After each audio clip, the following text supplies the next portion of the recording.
Hello everyone, welcome back to my YouTube channel. So आज हम लोग डिस्कस करेंगे क्या डिस्कस करेंगे तो आज हम लोग डिस्कस करेंगे हम लोगों ने चैप्टर नंबर 4 फंडामेंटल ड्यूटीज़ जो हम लोग संविधान के बारे में डिस्कस कर रहे थे, कॉन्स्टिट्यूशन के बारे में।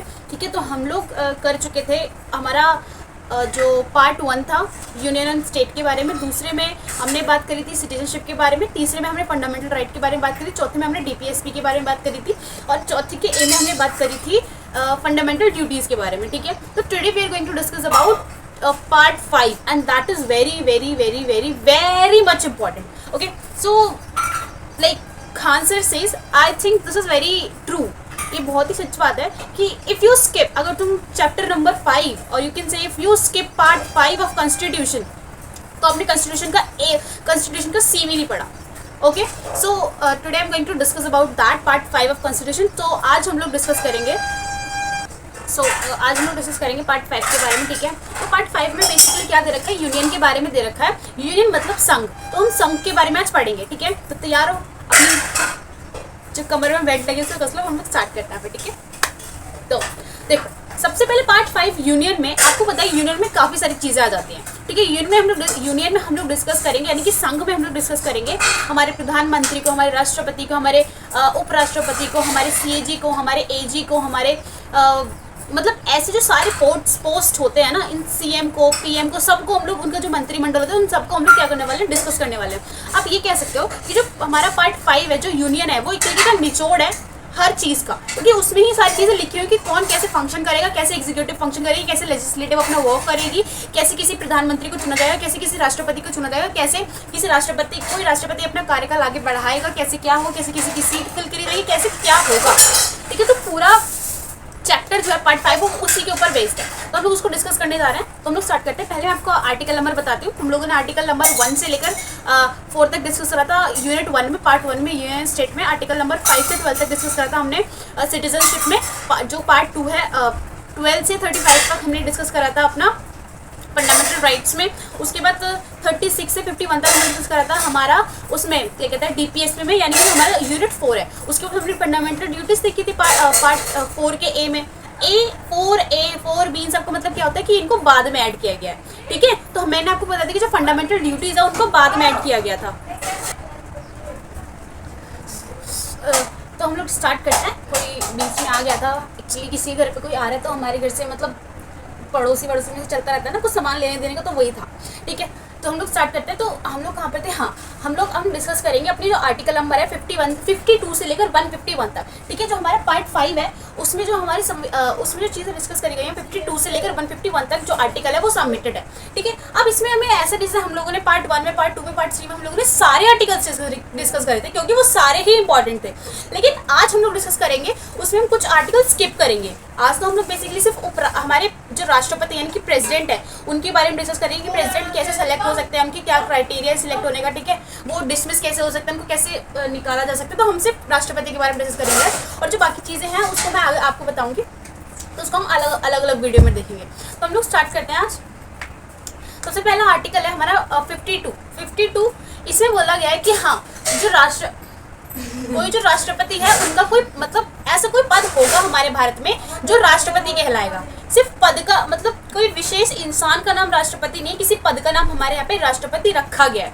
ठीक है, तो जो 52 में बोला गया है कि जो कोई ऐसा पद होगा हमारे यहाँ पे जो राष्ट्रपति कहलाएगा।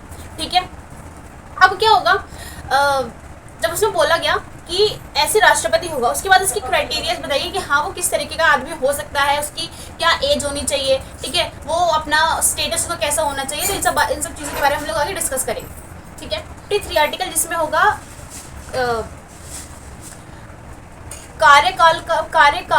बेसिकली कार्यकारिणी बोलते हैं इसको, मेरे को सही से बोलना नहीं आता, एग्जीक्यूटिव बोल सकते हैं। ठीक है, एग्जीक्यूटिव का जो हेड होगा, एग्जीक्यूटिव मतलब हमारी 3 मेन चीज़ें हैं। एक तो होती है लेजिस्लेटिव, एक होती है एग्जीक्यूटिव, एक होती है जुडिशरी। ठीक है, तो लेजिस्लेटिव क्या करती है, जो कानून हमारे लिए ड्राफ्ट वगैरह, बिल वगैरह, एक्ट वगैरह बनाती है। एग्जीक्यूटिव क्या करती है, जैसे कि डीएम वगैरह जो क्या करती है, इसको जो भी बिल बनाया लेजिस्लेटिव ने उसको इम्प्लीमेंट करने में क्या हेल्प करती है, वो हमारी एग्जीक्यूटिव हेल्प करती है। थर्ड था जुडिशरी होती है वो एनालिसिस करती है कि हाँ लेजिस्लेटिव ने और जो एग्जीक्यूटिव ने वर्क करा है वो अकॉर्डिंग टू कॉन्स्टिट्यूशन है या नहीं है। ठीक है, सिर्फ इतना ही काम है जुडिशरी का। अब हम आगे देखते हैं। हाँ, तो 52 हमने डिस्कस करा। 53 है कि जो प्रेसिडेंट होगा वो क्या होगा, एग्जीक्यूटिव का हेड होगा। ठीक है, अब हम थर्ड देखते हैं। अब उसमें दे रखा है निर्वाचन। ठीक है, निर्वाचन यानी कि इलेक्शन। 52, 53, 54। 54 में आपका दे रखा है इलेक्शन, 54 में आपको दे रखा है इलेक्शन, 54 में आपको दे रखा है इलेक्शन, 52 में दे रखा है कि हाँ ऐसे कोई पद होगा, 53 में दे रखा है कि हाँ ये क्या होगा, एग्जीक्यूटिव हेड होगा, 54 में दे रखा है कि इलेक्शन कैसे होगा। ठीक है, यानी कि निर्वाचन कैसे होगा। तो जो राष्ट्रपति हैं, जो हमारे प्रेसिडेंट है, उनका इलेक्शन कैसे होता है। उनका इलेक्शन बहुत ही एक तरीके से एक डिफरेंट टेक्निक से होता है। बेसिकली हमारे जो सीएम पीएम है उनका जो इलेक्शन होता है वो कैसे होता है, नॉट पीएम, जस्ट सीएम का इलेक्शन कैसे होता है, उनका मतलब जो हमारे एमएलए होते हैं, एमपी होते हैं, उनका इलेक्शन कैसे होता है, उनका होता है यूनिवर्सल अडल्ट फ्रेंचाइज के बेस पे, यानी कि सबको अधिकार है कि सब दे सकते हैं। लेकिन जो हमारे राष्ट्रपति हैं उनको चुनने का अधिकार हमें नहीं है। ठीक है, हमने जिनको चुना है, एमपी जो एमएलए हैं, उनका अधिकार है कि वो हमारे बेसिस पे जाके वो उनको चुनेंगे। ठीक है, राष्ट्रपति को वो चुनेंगे। तो उनका जो होता है वो किसके बेसिस पे होता है, और आलू वाला भी आना था। तो जो हमारे राष्ट्रपति का इलेक्शन होता है वो कौन से प्रोसेस से होता है, single transferable vote by secret ballot. ठीक है, अब सिंगल ट्रांसफरेबल वोट का मतलब क्या है कि देखो इसमें क्या होता है, जैसे 5 लोग खड़े हुए हैं। ठीक है, मान लो ए ये है, बी ये है, और एक और इंसान है सी। ठीक है, ए इसको मानना, बी इसको मानना, सी इस वॉल को मान लेना, या सी मुझे मान लो। ठीक है, अब क्या होगा, जो इंसान जो एमपी एमएलए होंगे वो क्या करेंगे, हमको ना प्रेफरेंस वाइज चूज करेंगे। जैसे अगर मान लो उनकी प्रेफरेंस मैं 1 हूँ तो मुझे 1 देंगे, इस इंसान को 2, इस इंसान को 2 देंगे, इस इंसान को 3 देंगे। ऐसे हम सारे एमपीज और एमएलएज का इलेक्शन देखेंगे। अब जिनकी प्रेफरेंस फर्स्ट नंबर पे ज्यादा आई, जैसे सबने मेरे को फर्स्ट नंबर पे सबसे ज्यादा चुना, मतलब 10 एमएलए हैं, 10 एमपी हैं, उनकी फर्स्ट प्रेफरेंस मैं हूँ। ठीक है, तो वो मुझे चूज करेंगे। ठीक है, और अगर मैं नहीं हूँ तो अगर जो बी इंसान है वो क्या करेंगे, अगर मैंने फर्स्ट क्राइटेरिया नहीं है, मतलब उसको मैं नहीं फुलफिल कर पाई, तो जो मेरे वोट है और जो इस इंसान के वोट है वो क्या करेंगे, हम दोनों के वोट मिला के इसको दे दी जाएंगे, क्योंकि ये जीत रहा है तो फिर अच्छे ही वोट से जीते। ठीक है, इस वजह से जो वोट आप सुनते हो 11-11 लाख पड़े, 12-12 लाख पड़े, 13-13 लाख पड़े। एमपी और एमएलए तो है नहीं हमारे, मुश्किल से 500-600 हैं जो एमपी हैं, और एमएलए तो उनके अकॉर्डिंग ही होते हैं। जो स्टेट्स में उनकी बेसिकली जो प्रोविंस होती है, जो उनकी एक तरीके से क्या बोलते हैं उसको, जो उनका एरिया होता है, एरिया को क्या बोलते हैं, जो उनको पॉपुलेशन वाइज देने, जैसे 10 लाख के ऊपर एक एमपी या फिर एक एमएलए होता है, तो इनके कॉन्स्टिट्यूंसी के हिसाब से क्या करते हैं देखते हैं। तो इनके कॉन्स्टिट्यूंसी के हिसाब से हमारे यहाँ पे मुश्किल से 2000 से 3000 एमएलए एमपी होंगे। तो लेकिन जो वोट मिलते हैं वो प्रेसिडेंट को आपने सुना होगा 11 लाख, 11.5 लाख, 12 लाख, तो ऐसे मिलता है। तो ऐसे क्यों मिलता है, क्योंकि जो जीतता है ना उसको सब उन दोनों के वोट प्रोवाइड कर दिए जाते हैं। ठीक है, तो ये था single transferable vote by secret ballot. अब सीक्रेट बैलेट का क्या मतलब है, सीक्रेट बैलेट का ये मतलब है कि हम मतलब जो हम जनता है, जो हम लोग है, वो हम लोग डायरेक्ट वहाँ पे जाके इलेक्शन नहीं लड़ते। जो हमारे रिप्रेजेंटेटिव गए हैं, जो जिनको हमने चुना है, वो क्या करते हैं, हमारी तरफ से जाकर मतलब 10,000 का एक प्रतिनिधि जाके उसको चुनता है, वो अपना वोट अपनी रेफरेंस रखता है जाके। ठीक है, तो ये था। अब इनको मतलब जो इलेक्शन होता है उसको करने के लिए भी काफ़ी सारी चीज़ें जो होती हैं वो रिक्वायर्ड होती हैं। अब ऐसे नहीं कि कोई भी चला जाएगा और वहाँ पे कह देगा कि हाँ मैं राष्ट्रपति के पद के लिए चुनाव लड़ना चाहता हूँ, नहीं। ठीक है, क्या होता है, इनके लिए 50 प्रस्तावक और 50 अनुमोदक लगने चाहिए। अब 50 प्रस्तावक मतलब जो आपको रिटर्न में देंगे, और वो एमपी एमएलए में से ही होने चाहिए, जो आपको रिटर्न में देंगे कि हाँ ये बंदा मेरे को ठीक लग रहा है कि ये बंदा बन सकता है राष्ट्रपति। अब 50 अनुमोदक, उनसे अलग 50 लोग होने चाहिए जो सिर्फ हाँ कहेंगे कि हाँ ये मेरे को ठीक लग रहा है, आप इसको बना सकते हो, we don't have any problem. Okay, तो ऐसे 50 प्रस्तावक और 50 अनुमोदक होने चाहिए। ठीक है, ये नहीं कि सिर्फ आप 35 साल के हो तो आप राष्ट्रपति बन जाओगे, तो सब बन जाएंगे। तो इसके लिए कुछ हमारी जान पहचान होनी चाहिए। इसलिए अगर आप बनना चाहते हो राष्ट्रपति तो अपनी जान पहचान अभी से बढ़ाना स्टार्ट कर दो, ताकि आपको 50 प्रस्तावक और 50 अनुमोदक मिल जाए। सिंपल। ठीक है, तो ये हो गया 53 हो गया। हम 54 के बारे में बात करेंगे, जो कोटा होता है।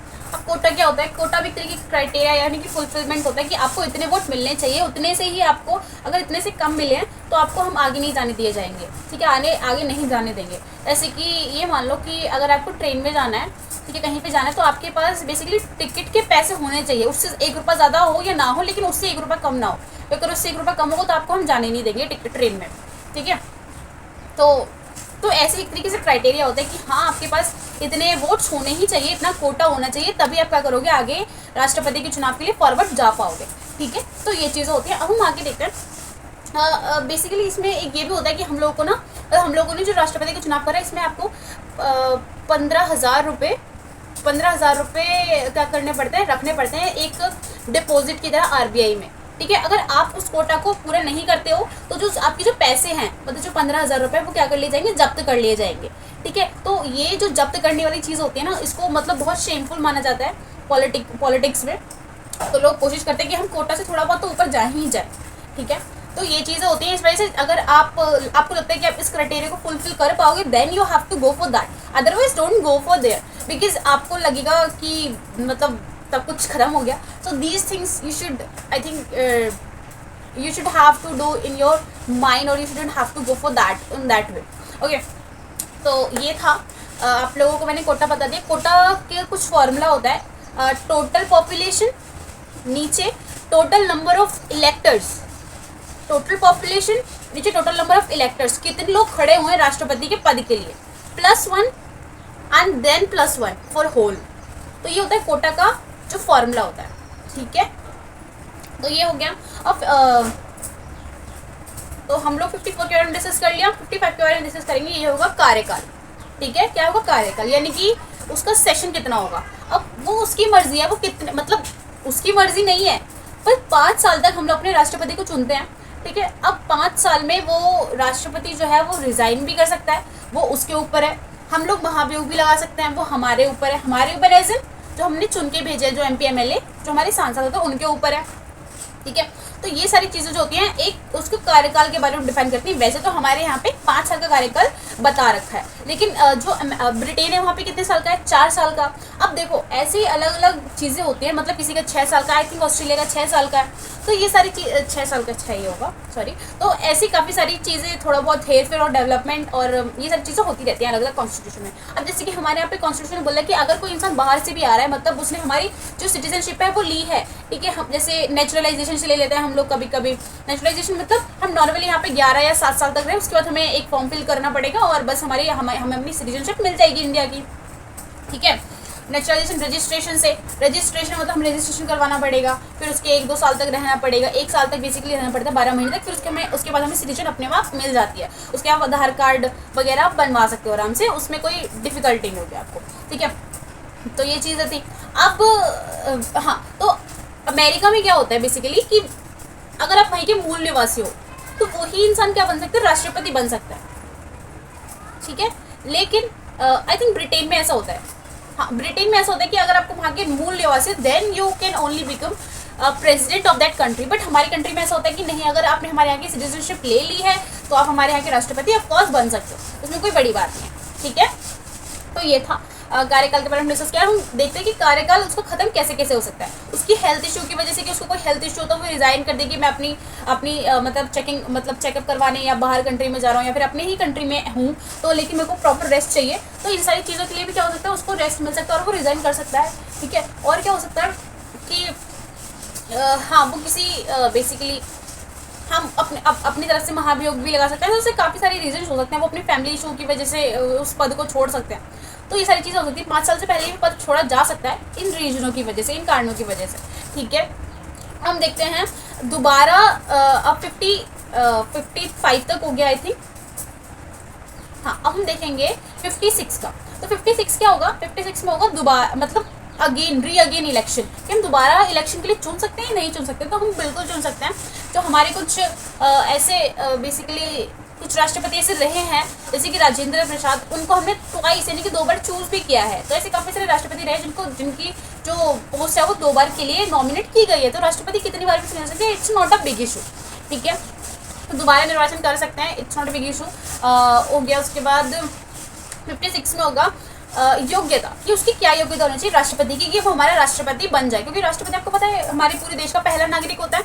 कोई भी अगर पहला आएगा तो सबसे पहले अगर पूछेगा कि हाँ पहला नागरिक कौन है आपके यहाँ का, आप सबसे बड़ा सर्वोच्च नागरिक कौन है, तो वो हमारा राष्ट्रपति होगा। ठीक है, और अगर आपने राष्ट्रपति भवन नहीं देखा तो आप जाके देख सकते हो, that is very beautiful, you know. And if you will go for Amrit Udyan, पहले मुगल क्या था, मुगल, अरे यार पहले उसका नाम मुगल गार्डन था, नाउ उसका नाम बदल के अमृत उद्यान रख दिया गया। तो अगर आप जाओगे तो मुगल गार्डन ऑफ कोर्स जाना, that is very very very very beautiful and there you will see bonsai tree as well, so those are really very nice. Okay, तो हम लोग उसके बारे में देखते हैं कि उसकी योग्यता क्या हो सकती है। पहली बात तो उसकी एज होनी चाहिए 35 ईयर्स। दूसरी बात बैंकरप्टी होना चाहिए, मतलब बैंकरप्ट मतलब कि वो अपने घर भी बेच दे, ज़मीन बेच दे, सब कुछ बेच दे, अपने आप को भी बेच दे, लेकिन फिर भी जो उसने बैंक से कर्जा लिया है वो अपना पूरा ना कर पाए, ठीक है, दैट इज़ कॉल्ड बैंकरप्ट। और हाँ, उसके ऊपर वो 2 से ज़्यादा साल के लिए जेल में नहीं होना चाहिए, उसके ऊपर कोई भी क्रिमिनल सूट नहीं चलना चाहिए, ठीक है। ये सारी चीज़ें हैं कि वो नहीं होना चाहिए, उसकी योग्यता ये होनी चाहिए, और मतलब नहीं होनी चाहिए ये वाली। और क्या होना चाहिए कि हमारे देश का नागरिक होना चाहिए, और क्या होना चाहिए कि ये बेसिकली, और क्या होना चाहिए कि वो किसी भी सदन का, या फिर वो किसी भी सदन का, हाँ किसी भी सदन का वो मेंबर नहीं होना चाहिए, ना ही एमपी यानी कि स्टेट लेजिस्लेटिव असेंबली का भी नहीं होना चाहिए, और काउंसिल का भी नहीं होना चाहिए, ठीक है। और क्या होना चाहिए कि हाँ वो किसी भी प्रॉफिट के पोस्ट पे ना हो, उस पर भी नहीं होना चाहिए, अगर हो तो उसको रिज़ाइन देना पड़ेगा after getting post of president, ठीक है। तो ये चीज़ें थी जो उसको क्राइटेरिया को फॉलो करना चाहिए। और हाँ, हम देखेंगे, हम लोगों ने बात करी 52, 53, 54, 55, 56, 57, 58, हाँ 58 के बारे में बात करते हैं। इसमें शर्त बताइए, शर्त भी बिल्कुल सेम ही है कि वो दिवालिया नहीं होना चाहिए, 35 साल का होना चाहिए, और उसके ऊपर कोई क्रिमिनल सूट नहीं चले, 2 साल से ज़्यादा वो जेल में नहीं होना चाहिए। तो ये सारी चीज़ें उसके ऊपर, इसको मस्ट है, उसको करनी ही होंगी, ठीक है। बात करेंगे लास्ट 61 के बारे में, जिसमें बताया गया महाभियोग। अब महाभियोग जो है वो बहुत ही इंपॉर्टेंट प्रोसीजर होता है, बहुत ही इंपॉर्टेंट चीज़ होती है किसी भी राष्ट्रपति या फिर किसी ऐसे इंसान को जो बहुत ही रिप्यूटेड इंसान है उसको हटाने के लिए अपने पोस्ट से, ठीक है। जैसे कि जो CAG होते हैं, CAG मतलब कंट्रोलर